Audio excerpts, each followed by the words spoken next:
Okay, ladies and gentlemen, settle down, please. We're going to get the session going. Dr. Schama has literally a flight to catch, so we are going to aim for a hard stop at 11:55, and that means that I'll keep my questions to a bare minimum so that as many of you as possible can get in on the conversation. I'm going to dispense with most of the formalities. You're here, so you already know Dr. Schama.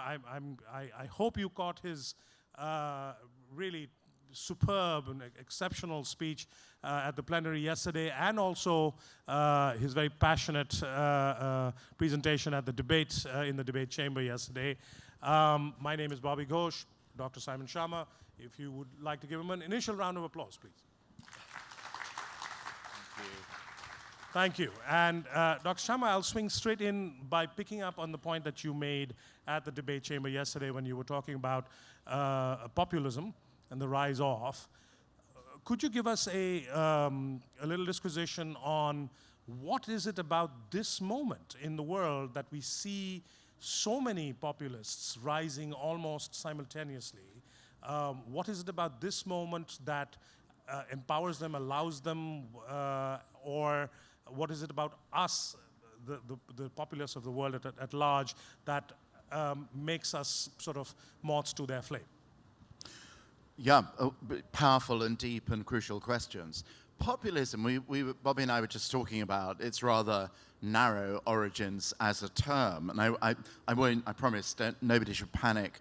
I'm not going to give a long historical lecture, but it was a very specific American political movement in the late 19th century that arose in the hinterland, really, of American agriculture. And it was characterized by a sort of terror and hatred of great metropolitan cities, of high finance, of bankers, all of which were really, to those who were actually losing out in the industrialization of agriculture, big business agriculture, was already a kind of bad sign. So there was a sense in that American world of the 1880s and 1890s and 1900s that the true America, the America of the homestead and the unlimited prairie, was being robbed of its democratic rights, if you like, and of basic welfare by distant people. And that, of course, was a period of enormous economic structural change, of cartelized industries, the heyday of Carnegie and Rockefeller and Jay Gould and so on. And what we're living through now, I think, Bobby, is we talk about it because that's the buzzword, as the fourth industrial revolution. We're living in a comparable period because of globalization, and also I think because of actually the digitization, really, of pretty much everything, where people simultaneously feel connected and lost, and really lost. And also there's the sense actually in not just, if you think about Hungary and Poland and the small town world, really, there's a sense very much of some narrow, metropolitan, multiracial elites, the terror of the city as a place of racial melting pot, was very, very strong. There was always a bit of an anti-Semitic feeling to it and anti-black feeling to it in the 1880s and 90s. That's not gone away. So in a weird way, this ostensibly rather narrow movement, which had its second wind in Huey Long in Louisiana, in Father Coughlin, and which began in the 1920s and 30s to use a new medium, namely radio, to stir up fear and hatred. All those things actually have had, I call it kind of zombie politics in a way. They've kind of risen from the tomb, determined to eat new flesh. And I guess the surprise was that so much in modern life, not just American life, the assumptions about needing education to understand the world and to make informed political decisions themselves turned out to be a liability when you had a kind of showman genius, and there is a kind of reptile-like genius to what Donald Trump did, in taking the language of reality show and making it the language of politics. What that all did was to avoid homework. Populist politics is all about gut instinct, as I said in the speech yesterday. It's all about knowing a different kind of knowledge. You don't have to know the complications of the world. You know in your gut that you want to be with people who look and sound and cook and worship like you. And that's all you need to know. And everything else is what the New York Times, what is now stigmatized brilliantly as the fake media tries to sell you. So that's, it turns out that there's a century difference, but what we all thought was really a footnote to history has moved right to the center. And it's shocking, but illuminating, really. But the appeal seems to be not only to people who are in the sort of highly digitized society, but it seems to be across the board. So in rural India, where the digital world is still some distance away, in hyper digital Japan, right. In Rwanda with Kagame, the populists are appealing not only to those who are sort of digitally marooned, but to those who are not even swimming in those waters yet. No, well, I think, who in the world, even in very challenged economics and educational circumstances, does not have a phone? May not be a particularly smartphone. I remember going a long time ago now, 7 or 8 years ago, into the heart of a really ferocious slum in Freetown in Sierra Leone, Crook Bay, which is one of the most extraordinary places I've been to. And still there were, the only light more or less offered that was not supplied by a dim light, courtesy of Chinese infrastructure, were the lights from people's phones. So when you have that, you can still hook up to what's being said by a populist demagogue. No, I mean, the extra piece of the puzzle is really the ability of authoritarian leaders to realize that votes can be orchestrated and actually delivered without debate. In other words, debateless votes. I mean, that was something Alexis de Tocqueville picked up on, Alexander Herzen, two great but self-consciously defensive defenders of liberal democracy, liberal constitutionalism in the middle of the 19th century, sorry for all the history, when they were talking about Louis Napoleon. Louis Napoleon, a lot less dangerous, I think, than the likes of Donald Trump or even maybe Viktor Orban. He had the genius of seeing that through his name alone in 19th century France, he could simply appeal to a kind of instinctive nostalgia for Napoleonic glory, even though he's a very different person, and that he could work, it was really a kind of plebiscitary regime. He could rely by actually pumping up national feverishness on votes being delivered. And that's the other dark insight, is that a lot of people do not want to be bothered with constitutional niceties. They actually like someone to actually take the decisions for them. That's Duterte, for example, is a massive example of someone who has seized on that. And the kind of strong mannery that we thought we got rid of with Hitler and Mussolini and the rest of them turns out to have a much longer life in ostensibly democratic societies. So Viktor Orban's, on the face of it, oxymoron of illiberal democracy turns out to be something very real. As we speak, there's something that approaches an election that is taking place in Russia. The populists. Gee, what a cliffhanger! Yes, what exactly. A cliffhanger. Who could tell whether he'll win by 99% or 98%? Yeah. He is the populist's populist. He's the godfather of so many of these. There are dotted lines and straight lines from so many of these other populists to Vladimir Putin. What is your assessment of him, if you like, as a historical character? 20, 30 years from now, how will we look upon? He's the cleverest Tsar Russia has ever had, really, that way. Unless the darkest of the dark. But, the key thing is that Russia didn't, one doesn't necessarily have to have a dogmatically evolutionary view, as Tocqueville did, of the way in which representative institutions arise. But nonetheless, what happened to Russia was an extraordinary sinkhole. It was a disintegration through overreach in Afghanistan, and then Gorbachev's decision to kind of abandon Soviet imperialism. And the whole of this enormous structure with people like, young KGB, relatively young KGB officer like Putin looking on in horror, just simply disintegrated before his eyes and turned into a kind of free-for-all kleptocracy under Boris Yeltsin.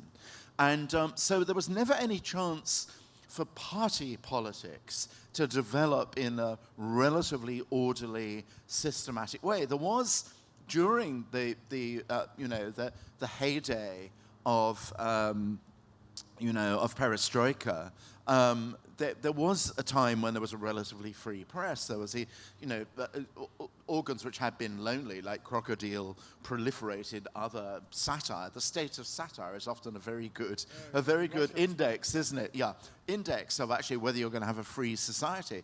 But under Putin, and even a little bit before Putin, every time there was the bud of a genuine oppositional politics, it was absolutely just simply crushed by punitive criminalization, by show trials. Once he and people like him and the regime discovered that a vast majority of people didn't really care how many television channels were available to them or how many news agencies, then he was free to do his Tsarist thing, essentially. And do you feel, as so many now do in other parts of the world, that he is deliberately set out to proliferate this? No, I think he's quite surprised by it. Yeah. I don't know why I feel that. No, I mean, of the many strategies which Putin, now, of course, actually it looks like he's hacking everywhere. Yeah. So one might say, well, the best thing, I think he is very, very clever. He's not like Donald Trump. So, of course, the systematic penetration of the American electoral system last year, and I'm sure this year too, in 2018, he's able to see that what populist politics delivers is a kind of febrile exhilaration, but crap government. Actually. So that's perfect for Russian interests, really. What would you like? What could be, in your wildest dreams, better for you than Steve Bannon, who wants to liquidate every department of government, including the State Department? It's perfect for Soviet interests. Means that Soviets can pull Freudian slip, meant the Russians can pull above their weight in the Middle East and so on. So I don't think there was any finely calculated plot, but it also helps, of course. Again, in ways I think he probably, I don't quite give him that much credit, couldn't have anticipated in Poland, for example, that it would produce in, what is it called, Peace and Justice or Law and Order Party, anyway, it would produce a relatively friendly regime, and that without actually needing to reformalize the Soviet Empire, he'd be able to actually depend on governments in Eastern Europe, which were certainly not hostile. The key problem for him is the Baltics, where, that so far not surrendering to populist nationalism. So now, where does the fight back begin? In the US, where you and I live now, there's a lot of bandying about, fairly loosely, of the term resistance, without really giving it any shape or form. Right. Where does the fight back begin? Are you seeing green shoots of something that gives you hope? Yes. I mean, I vote in London, actually. I still have a solitary British passport, ridiculous. I have the oldest green card in the world, 40-year-old green card. But most of my life is spent, I pay my taxes in the United States. Most of my life is spent in America, so I'm very committed to that. And I'm actually more optimistic about America, maybe naively, than I am in Britain. About Brexit. And the reason is simply that the Founding Fathers, in their wisdom, provided for elections every 2 years, not every 4 years. And normally, one brush those aside. The midterm elections characteristically always deliver contrary votes to the administration in power, but they also deliver extraordinarily weak turnouts, as Barack Obama found twice. It's fatal to be too cheerful about it, superstitious about this, but the signs of turnout, not just in extraordinary elections like the election to fill a Senate seat in Alabama and the election we had in western Pennsylvania, a hardcore Trump voting area of Pennsylvania, but also in state elections, which really nobody pays much attention to usually, in North Carolina and Virginia and places like that, I have seen absolutely record mobilization of turnout for the Democrats, almost no thanks to the Democratic Party machine. That's a little unfair, because I think there are tremendously juiced up younger workers who are knocking on doors and really do an extraordinary ground job in those areas. And it has to be said again that most, as far as the elections to the House of Representatives go, the Democrats need 24 seats to flip control, which is a very, very big deal. For a start, it's the House of Representatives that proposes articles of impeachment. And there are a lot of Republican House of Representative congressmen and congresswomen seats in essentially Democratic states. There are 4 for the picking for a start in California, mostly in Southern California. And many of the other elections, which really, if the Democrats can't win, they don't deserve to be in business as a party, are in suburbs, in the western suburbs of Chicago, in the suburbs of Denver, in the area around Orange County in Southern California, in the suburbs of Pittsburgh, some of which were in play in that extraordinary election last week. So those are better educated. Women's votes are much more mobilized even before the Me Too movement. The kids we saw so wonderfully yesterday, many of them will be voting. When they're not voting, they're determined to get out the vote. So the whole quality of what a midterm election is has really been transformed in America in ways, I think, that's not particularly happened elsewhere, where, you know, as it were, constitutional representative democracy is embattled with populism. So I'll ask one more question, and then I encourage you to get ready with yours. And are there mics going around? Okay, there'll be mics going around. Just put your hand up and try to grab my attention or the attention of someone taking the mic around.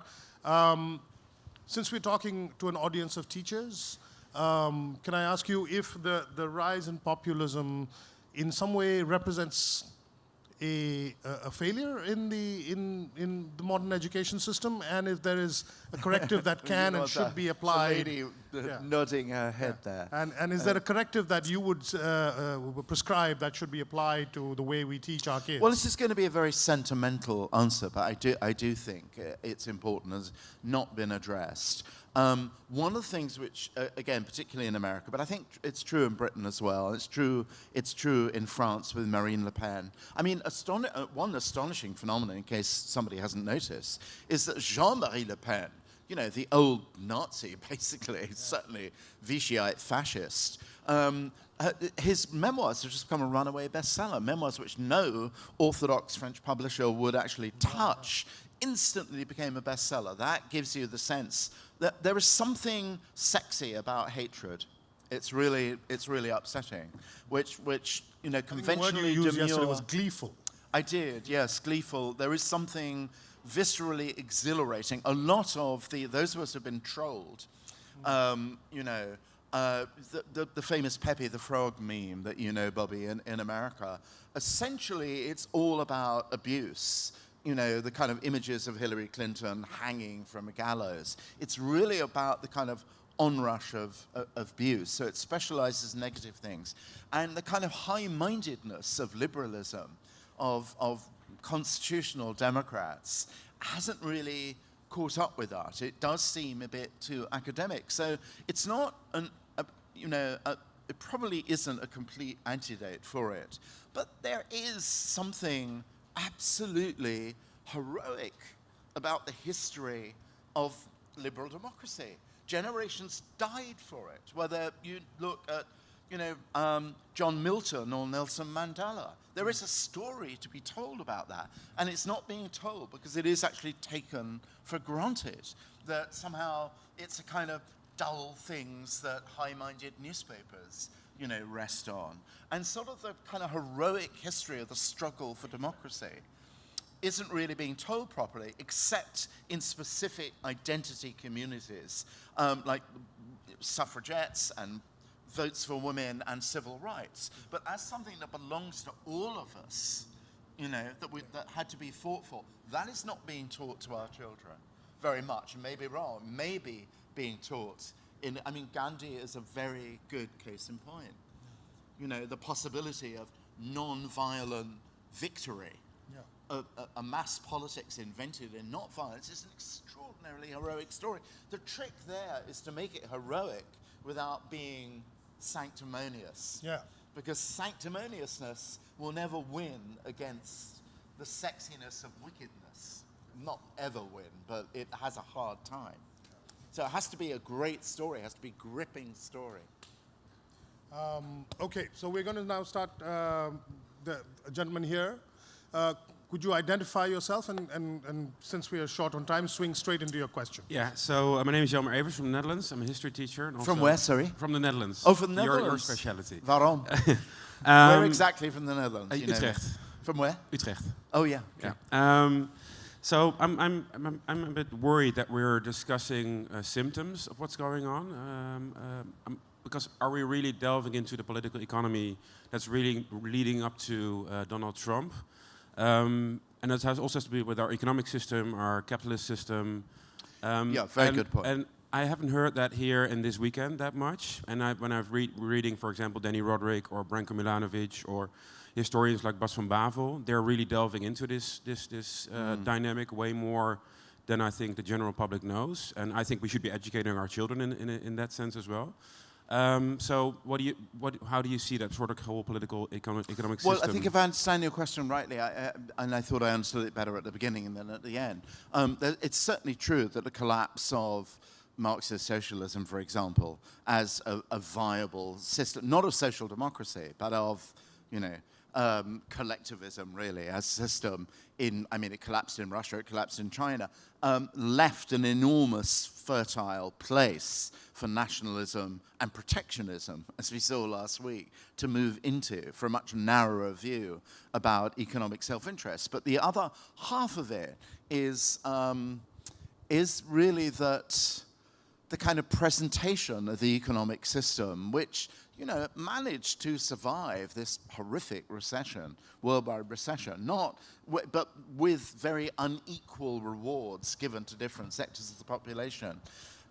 It has a very bad kind of shop window. What it feels like is really simply, the caricature of faceless Brussels bureaucrats, the standard thing in Brexit propaganda, is a case in point. The whole of liberal capitalism just feels like shopping opportunities. It just feels like the management of the business cycle. And that's not something which younger generations really, I think, particularly tune up to. It has to be more than that.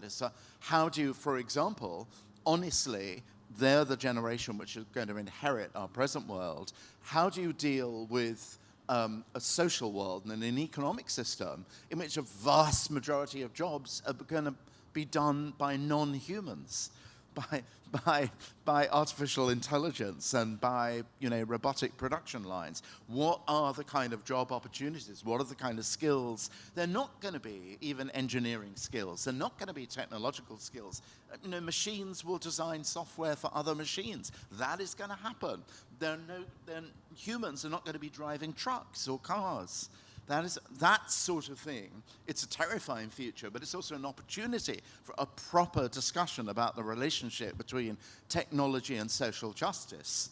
And that's, except around very specific discussions of the minimum wage, guaranteed minimum wage, that sort of discussion is not being had. I'm not sure that's the answer. Is that the kind of answer? Yeah. Yeah, well, it is, but labor movements are, as conceived, only there to address short-term conflicts. They're very important short-term conflicts. My colleagues in England are on strike right now against an absolutely outrageous attempt to reduce their pensions, really, just an awful thing. But I'll just say one more thing, Bobby, so very, very quickly. What is one of the extraordinary triumphs in an awful way about populist politics and it's egregiously so in the case of Donald Trump. His cabinet is packed with the hyper-rich. Yeah. People who are actually using public money to, sort of like Stephen Mnuchin, the appalling Secretary of the Treasury, to fly not just on government planes, but on military planes. Tens of thousands of dollars for one trip, while Donald Trump manages successfully until now to present himself as the champion of the forgotten, as he likes to put it. I mean, that is grotesque. You feel Orwell absolutely spinning in his grave. And it needs strong, articulate, oppositional rhetoric, which is missing right now. It's missing right now in American politics in order to challenge that.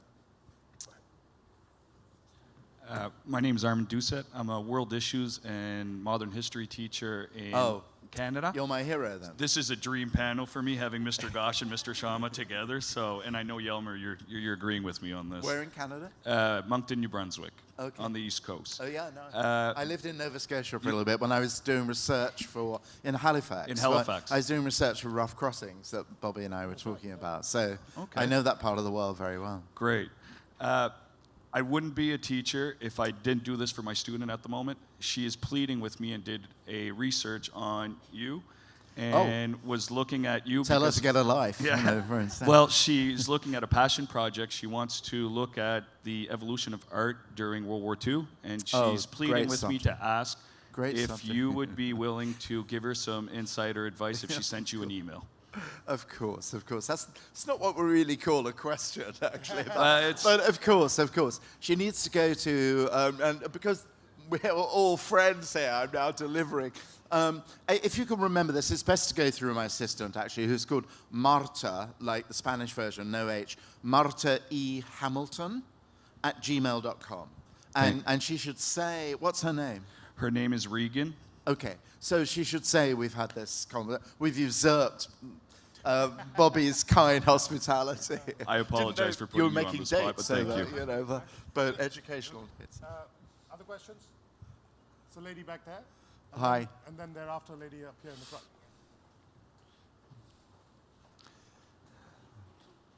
Hello. Hi, my name's Tatiana, and I work in technology as a form of citizen engagement. I really enjoyed listening to you yesterday because you talked about Herodotus and Thucydides, and I'm always the only classicist in the room everywhere. And I live in Dubai, and I don't meet many others.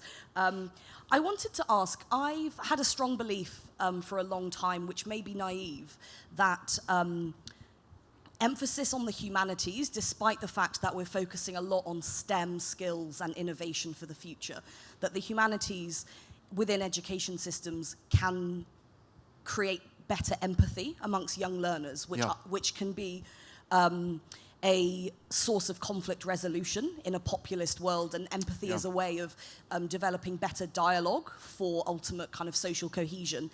Is this totally naive, or is this something that you as a historian... Well, I mean, what's your what's your perspective? first name? Sorry? Tatiana. Tatiana. No, well, you'll have gathered from what I was saying yesterday. I think it's practical, so far from being naive. I mean, one of the problems, again, which I didn't set out yesterday, but I go around ranting and raving about, is that, essentially what European cities in particular, but not just European cities, are faced with is the kind of blowback from imperial experience. The assumption at the end of the Second World War in Britain, for example, was that the British Empire, the Raj in India, had been so extraordinarily culturally successful, whatever else was wrong, that actually those who wanted to immigrate, the same thing was true for the Caribbean, those who wanted to immigrate to Britain would be unproblematic communities. They would just be... They would ascend, and beyond cricket and other things, that a sort of the Westminster ethos would be unproblematically transplanted. That exactly the same kind of assumption happened to even greater degree in France. The French liked, rather disingenuously, to describe their empires a mission civilisatrice, as a civilizing mission, in a sort of grandly condescending, patronizing way.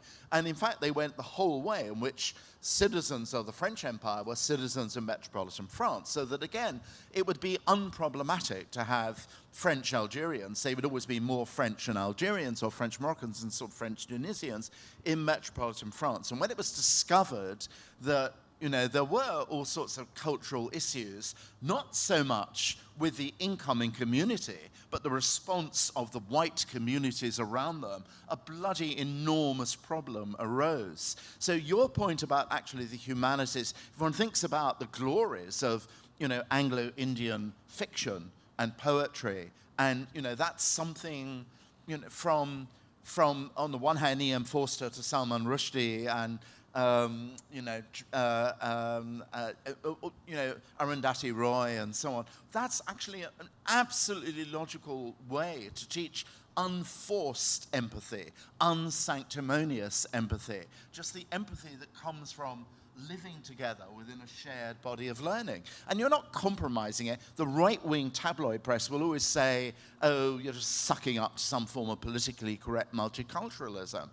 Just the opposite. You're just actually naturally, it's why actually in this art series I've just been doing, it made, we couldn't not do Mughal miniatures. They're all over British art collections. And actually, Mughal miniatures in the reign of the Emperor Jahangir, for example, incorporated European art. That's not a kind of, piece of political correctness. It's just the truth about when cultures crossed. So, we're singing the same tune here.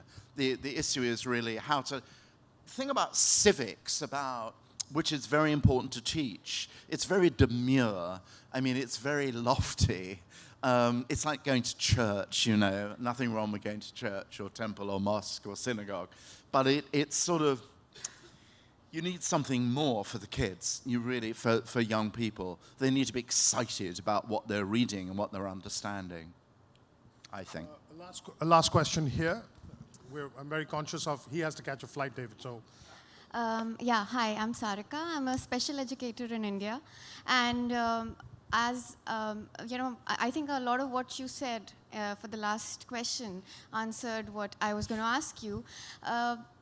When we see, since we're talking about populism, and when we see such parties and individuals come to power, we also see them make changes and modify the curriculum for their own, to suit their own agenda. And sort of like, isn't it like you're building another generation that's fed not only by the media, but difficult. by the, and it becomes really difficult. So I was thinking, like, what can be a solution for this? Should we abolish, like, generalized textbooks? And, like, how can we teach history in a way which doesn't leave room for such manipulation? And, I think we have to have a whole conference on this next year, but you're quite right. There are sad things. I mean, I watched the polarization of Hindu-Muslim politics, with increasing dismay in India, but there are even worse things. I'm not really answering your question, but just to say it's a really important question, and it has to be worked out in textbooks and in teaching.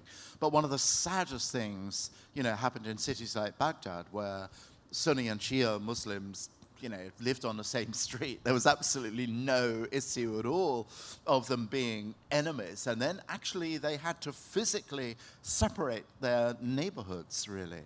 I'm not even to begin to speak about the catastrophe that's befallen Syria.